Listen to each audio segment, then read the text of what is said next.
এখন রাত অলমোস্ট 10টা বাজে। চলে গিয়েছিলাম কলিগের সাথে রাজশাহী সিএনবি মোড়ে পোড়া পাউরুটি এবং চা খাওয়ার জন্য। এখানের চা এবং পোড়া পাউরুটি অনেক বেশি বিখ্যাত। বিকাল থেকে রাত পর্যন্ত প্রচুর পরিমাণে কাস্টমার এসে থাকে এখানে, আর তাদের চা এবং এই পোড়া পাউরুটি অনেক বেশি জনপ্রিয়। এখানে এসেছিলাম এই খাবারের স্বাদটা নেওয়ার জন্য।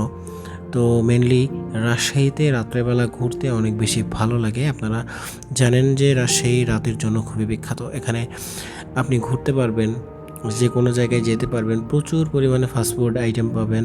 রাজশাহী কিন্তু ফাস্টফুডের জন্য বিখ্যাত একটি শহর। এখানে যে কোনো খাবার আপনার রাস্তার পাশে বলেন, বড় বড় রেস্টুরেন্ট বলেন, বিভিন্ন জায়গায় কিন্তু পেয়ে যাবেন। বরাবরই রাজশাহী রাতের বেলায় ঘুরতে প্রচুর পরিমাণে ভালো লাগে, কারণ এই যে রাজশাহীর পুরো শহরটা জুড়ে এরকম বাতি সিস্টেম করা রয়েছে, যার কারণে মনে হয় যেন জ্যোৎস্না রাত, আর অনেক বেশি ভালো লাগে। আপনাদের রাজশাহী শহরটা কেমন লাগে অবশ্যই কমেন্ট করে জানাতে ভুলবেন না।